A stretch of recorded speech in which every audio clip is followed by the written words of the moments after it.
이제 앞서 말씀드렸던 것처럼 세 분은 또 가족이시기도 하면서 또 한 권의 책을 함께 쓰신 공동 저자라는 또 공동점이 있으세요. 바로 녹두서점의 5월이라는 책인데요. 지금은 그 터만 남아있지만 5월 역사에서 굉장히 중요한 곳이라고 알고 있습니다. 그래서 녹두서점 이야기를 조금 해보려고 하는데요. 저희 식구들이 5.18 관련해서 유공자가 된 사람이 6사람입니다. 그래서 6사람이 각기 이제 서 있는 위치가 틀렸기 때문에 이 6사람의 얘기를 묶으면 5.18에 대한 좋은 모자이크가 이루어질 것 같아서 오래 전부터서 이 책을 내야 되겠다고 생각을 했는데, 이 6사람 중에서 내 누이 동생과 누이 동생 남편, 그 다음에 내 처제, 이 사람들은 도저히 그때의 일은 상상도 하기 싫다. 그래서 쓰지를 않아요. 우리 선이 쓰게 됐습니다. 그래서 녹두서점 5월이라고 하는 책을 보면은 딱딱하지가 않아요. 재밌습니다. 한번 사서 이렇게 보시면은 좋겠고, 제가 윤상원이랑 같이 그 학생들 이렇게 의식화하는 비밀 서클, 5명이 한 6개월 공부하고, 이 5명이 또 5명을 잡아서 6개월 공부하고, 그럼 25명 되겠죠? 이 25명이 또 가서 5명씩을 같이 공부를 하고 그러면 기하급수적으로 늘어날 것 같아서 그런 일을 하다가 3바퀴를 돌리고 나니까 위험해요. 저는 이미 감옥에 갔다 온 사람이고, 그래서 이런 식으로 비밀스럽게 공부를 하는 것은 윤상원이나 노준현이나 이런 사람들에게 맡기고, 나는 서점을 하고 그 서점을 통해서 후배들을 지원해야 되겠다, 이런 생각을 하고 서점을 만든 겁니다. 그래서 이제 그 서점 이름을 뭘로 할 것인지 여러 가지 생각을 했어요. 나중에 이제 저희 결혼 주례를 쓰게 되시는 문병란 선생님께서, 시인이시죠. 녹두 서점으로 하자고. 그런데 녹두 서점으로 그때 유신체제 때 하려고 하니까 겁이 나죠. 녹두 서점이라고 하면 바로 쳐다볼 텐데. 그런데 제가 그때 낼 때 서점은 실질적으로는 빚가번쩍한 새 책방이 아니고 헌책방이었어요. 중고등학교 애들 교과서, 참고서 파는. 그러니까 녹두서점이라고 해도 크게 조명을 받지 않을 수도 있다.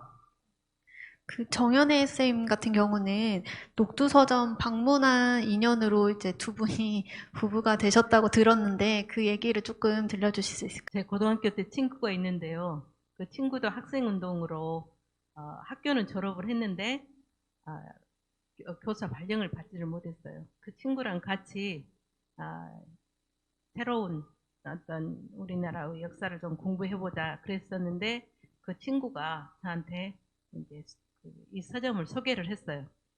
이 그 형님에게 중매를 해야 되겠다 생각을 하고 저를 보냈었던 것 같아요. 그런 업무가 있는지도 모르고 저는 그냥 가서 책을 샀었는데, 그때 샀던 책이 전환시대의 논리였어요. 이영희 교수의. 그리고 8억인가의 대화. 그 두 책을 사서 나오려고 하는데, 이 남자분께서 막 이것저것 막 시집을 주는 거예요. 그래서 이 서점은 좀 뭔가 이상하네 그랬었는데, 나중에 알고 보니까 그게 마음에 들었다는 뜻이었는가 보더라고요. 예, 그렇게 해서 이제 그 서점을 방문하고 알게 돼서, 인연이 돼서 이제 같이 지금까지 살아오게 됐습니다. 네, 당시 녹두서점이 그냥 단순히 서점이 아니라 굉장히 많은 정보들이 모이고 또 교차되는 공간이었다고 들었는데 녹두서점이 어떤 역할을 정확히 했었는지 조금 구체적으로 설명해 주실 수도 있을까요? 그 이전에도 그랬었지만 항쟁 기간 동안에도 계엄 학대 발표가 나니까 전국적으로 서울이나 안동이나 제가 받았던 전화들을 지금 이렇게 기억해 본다면 이런 데서 광주 상황이 어떠느냐, 이런 전화들이 굉장히 많이 왔어요. 그래서 이분들에게 광주의 상황을 알려주기도 하고, 또 광주 시내에 있어서도 전남대학교나 금남로나 또는 도청 앞에서 일어난 상황을 변두리에 있는 분들은 잘 모르기 때문에 계속해서 그 녹두서점으로 연락을 해왔습니다. 그래서 시민들이 자연스럽게 소식을 알고 정보를 아는 그런 그 장소가 되어갔고, 또 전국적으로도 시외전화가 끊기기 전까지는 유일한 그 창구라고 그렇게 들었습니다. 당시 이쪽에 민주화를 생각하고 있는 사람들이 소식이 궁금하다, 여기에서 이런 극적인 사건이 일어났다 그러면 알려주고 또 알아가기도 하는, 그러니까 정보가 들어오기도 하고 나가기도 하는 것이 자연스럽게 그렇게 됐었는데, 그렇게 되기까지는 그 이전에 이 서점에서 여러 가지 사회과학 서적을 팔면서 운동가들이 유일하게 자연스럽게 이렇게 만날 수 있는 장소였어요. 특별히 조직하지 않았더라도 책을 사간다고 하는 그런 알리바이가 자연스럽게 성립되기 때문에, 그렇게 해서 사람들이 오고 가고 이렇게 서로 생각들을 맞춰가고 그랬었기 때문에 그런 힘이 5.18 항쟁 기간 동안에도 유지가 되었던 것입니다. 김상집 선생님은 어떠셨나요? 형님을 따라서 이렇게 서점을 많이 오고 하셨을 것 같은데 좀 두렵거나 하진 않으셨나요? 5월 18일 날 전대 정문에서 광주역을 거쳐서 하도센터 앞으로 이제 진출을 했을 때 처음에는 대학생들이 이제 스크럼을 짠다고 어깨동무하고 독재, 타도, 유신, 철폐를 회복하고 외치면서 그대로 이렇게 제5를 이루어갖고 이렇게 정경들 방어막을 향해서 갑니다. 가면은 정경들이 몽둥이 들고 있다가 막 대가리를 막 후려쳐버려요. 그러면 앞에 있는 몇 사람은 잡혀가고 이제 흩어져요. 그것을 2번, 3번까지 그렇게 하더라고요. 그런데 어깨동무하고 구호를 외쳐서 많은 시민들을 이렇게 감동시키는 이런 것하고 이제 차원이 다르다는 것을 그때서 안 거죠. 그래서 그때부터 어깨동무를 풀고 돌멩이 들고 이제 던지기 시작한 겁니다. 나중에 조선대에 있던 공수들이 와가지고 이제 칼로 찌르기 시작하니까 이건 과거에 데모하던 것하고는 전혀 상황이 다른 겁니다. 윤상원 선배가 서점으로 딱 오더니 막 뒤져요. 뒤져가지고 거기에서 서점에 책을 꿰는 그 송곳 있잖아요.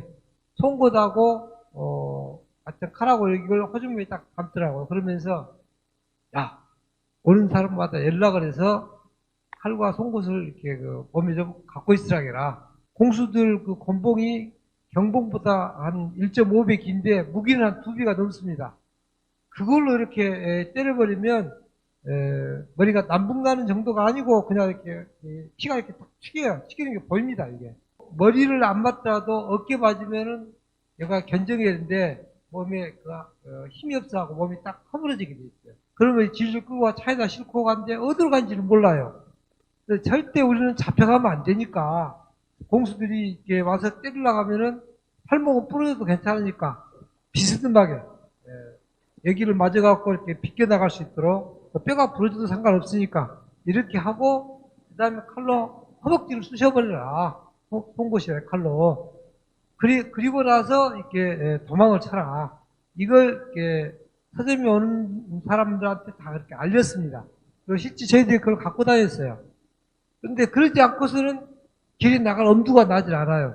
무조건 젊은 사람은 다 잡아가고, 그리고 만약에 돌멩이 던지고 하다가 도망을 친 학생이 있으면 그 골목 안까지 들어가서 집집마다 뒤져서 또 다 잡아가니까 젊은 사람들은. 그런 상황에 윤상원 선배랑 저희들은 이제 계속해서 화염병을 또 이게 만들어서 공수들 차량을 갖다가 이렇게 불태우고 그리고 수사협을 뿌리고 다녔던 거죠.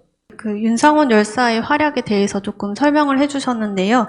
그 녹두 서점에서도 윤상원 열사님이 굉장히 활약을 하셨던 걸로 알고 있는데 투사회보를 만드셨다고 들었어요. 그래서 투사회보가 어떻게 만들어졌고 또 녹두 서점을 통해서 어떻게 배포가 됐는지 시민들 눈앞에서 보란 듯이 별 저항도 하지도 않고 옆에서 구경만 하고 있는 학생들한테도 곤봉으로 가서 때리고 쫓아가서 이렇게 하는 그런 만행을 이제 보면서 이게 애사로운 일이 아니구나 하는 느낌을 바로 이제 저희들이 받기 시작을 했죠. 그리고 이제 학생들 속에서 만약에 이런 상황이 되게 되면 그 앞에 15, 16일 민주화 대성회를 했던 것처럼 도청 앞에 모여서 시민들과 학생들의 뜻을 당국에 전하자 이런 약속이 있었기 때문에 거기서 저지를 당한 학생들은 곧바로 도청 앞으로 진출하기 위한 그런 그 움직임을 보이기 시작을 했습니다. 그래서 이제 윤상원 씨하고 김상집 씨 번갈아 가면서 지금 학생들이 이렇게 움직이고 있다. 전남대학교에서 이렇게 학생들이 움직이고 있으니 녹두서점을 오는 학생들이나 시민들에게 혹시 오게 되면 어디로 이렇게 알려주라, 장소를 알려주라, 직결 장소를 알려주라 이렇게 이제 하게 돼서 자연스럽게 상황실이 돼갔죠. 그래서 이런 상황들이 모이기 시작을 하니까 저희들이 5월 18일 날 오후에 모였어. 많이 모이지도 않았어요. 윤상원 씨, 저 김상집 씨, 정연순, 제 여동생 정도 모였는데 사람도 이렇게 적고 하니 저희들이 중과 부적이죠. 정말로. 그래서 우리가 지금 현재 이 수준에서 할 수 있는 일이 뭐겠느냐. 이것은 이 비인간적인 이들의 이 불의한 행동을 알리는 일밖에 없겠구나. 이렇게 생각을 해서 이제 그 상황 일지 비슷하게 적은 그 내용과 그날 이제 서점에서 판매한 돈을 가지고 윤상원 씨가 그걸 들고 이제 광천동의 들불야학 터로 돌아갔죠.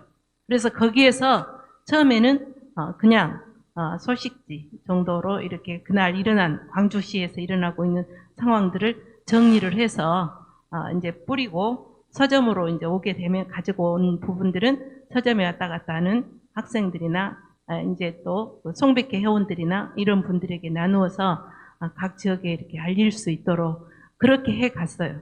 21일부터 이제 그 제호가 토사해보로 이렇게 바뀌게 됩니다. 토사해보는 그런 식으로 해서 쭉 진행이 됐고, 나중에는 이 전혀 다른 데서는 소식이 나오지 않고 아무것도 알 수가 없었기 때문에 모두들 토사해보만 기다리고 있었어요. 광주 시민들이. 그랬기 때문에 이걸 조금 더 많이 좀 해야 되겠다 이렇게 생각을 했고, 계엄군들이 나가고 난 이후에는 광천동에서는 너무 좁고 또 하기가 좀 멀고 그래서 YWCA로 장소를 옮겨서 25일, 26일에는 거기에서 이 투사회부를 만들어서 쭉 뿌렸던 그런 기억이 있습니다. 또 외부와의 어떤 연락이 차단된 상황에서 이런 소식지를 만들고 또 배포하는 작업이 쉽지는 않으셨을 것 같아요. 또 좀 두려운 마음도 있으셨을 것 같은데 만드시면서 심정이 혹시 어떠셨나요? 당연히 두렵죠. 언제나 두렵고 항상 누군가가 우리를 지켜보고 있다고 하는 그런 그 두려움에 떨고 있었는데, 그럼에도 불구하고 많은 시민들이 알고 싶어 하고 알아야만이 이게 되겠다 싶으니까 할 수 있는 한 모든 것을 해보자. 그래서 내가 할 수 있는 일은 부상자를 이렇게 치료하는 일을 밖에 못한다 그러면 부상자를 치료하고, 그것도 안 되면 헌혈을 하고 또 주먹밥을 싸고 이제 이렇게 했죠. 근데 저희 서점에서는 온갖 일들이 다 이제 필요로 하는 그런 상황에 놓여져 있었기 때문에 두렵기도 하고, 앞으로 이 상황이 저희들이 사실은 그 큰 희망을 갖고 있지 않았어요. 너무나 이 물리력이 크게 다가왔기 때문에 이 계엄군의 만행에 의해서 우리가 쓰러질 것이다 이런 생각을 가지고 있어서 항상 두려움을 가지고 있었습니다. 지금 5월에 많은 이야기들이 오는 날에는 또 콘텐츠로도 제작돼서 광주의 5월과 5월 정신을 기리고 있습니다. 소리꾼 임진택 선생님의 작품 창작 판소리 윤상원 가에도 이런 이야기들이 잘 담겨 있는데요. 또 광산구에서는 2018년에 청년 소리꾼 공모를 통해 발표회를 여는 등 소리꾼 육성에도 힘을 쏟고 계십니다. 작창을 맡았던 임진택 명창 역시 윤상원 열사와 좀 특별한 인연이 있다고 들었는데요. 그 이야기를 잠시 영상으로 만나보시도록 하겠습니다. 윤상원 씨를 처음 만난 게 1979년 12월 31일 날이었어요. 광주 문화패들하고 사회운동 하는 분들이랑 다 모여서 송년회를 가졌던 건데, 내가 소리내적 공연 다 하고 끝나고 이제 둘이 자리로 옮겨가는데 그 젊은 후배가 나한테 다가와가지고, 성님, 아이, 나도 그 소리내려 할 줄 아는데요? 그런단 말이요. 당신이 누구요? 그랬더니, 나 윤상훈인데, 성님, 나도 그거 할 줄 아요? 그러는 거예요. 그래서 서울 양안에 얼마 전부터 이상 야릇한 소리 하나가 자꾸만 들려. 그 소리만 들으면 사시같이 떨어내면서 식은땀을 줄줄 흘려 쌓는 사람들이 있으니 해괴한 일이다. 바로 저 소리다. 저 소리가 무슨 소리냐? 최루탄 터지는 소리냐? 아니다. 난리 터지는 소리냐? 핵 터지는 소리냐? 히로이도 방귀 소리냐? 아니다.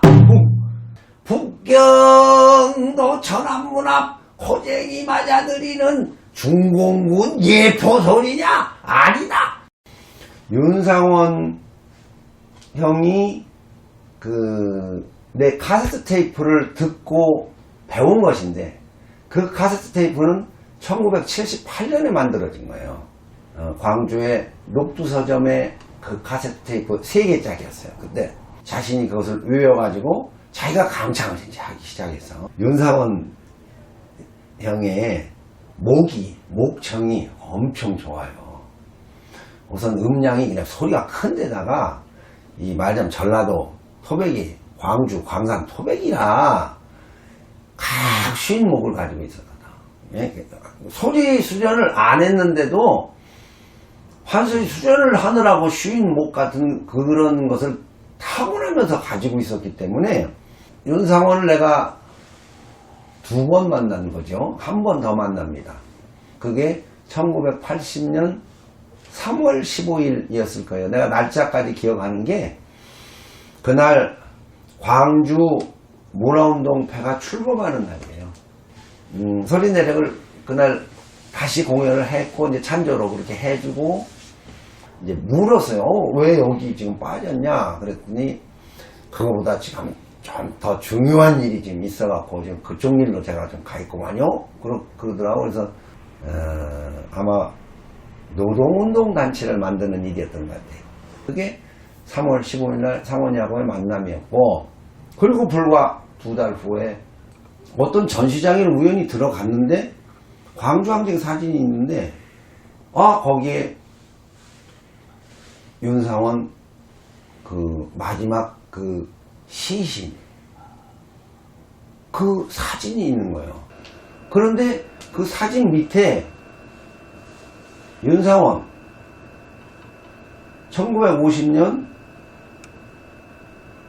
8월 19일생, 괄호 열고 이렇게 써놓은 거예요. 그러니까 나하고 나이가 같아. 그리고 내가 8월 20날이야. 나보다 하루 빨라. 그래서 내가 그 사진을 보고 상원이가 나하고 나이가 같아 하고, 생일이 나보다 하루가 빨라.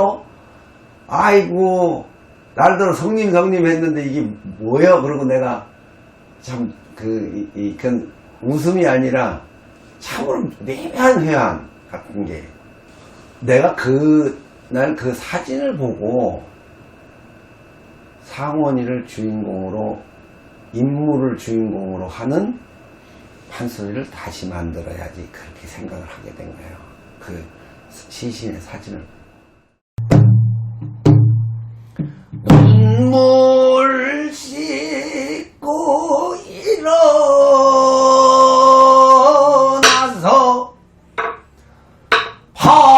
밤하늘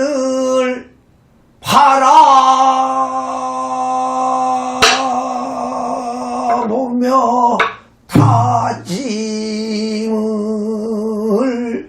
하는구나.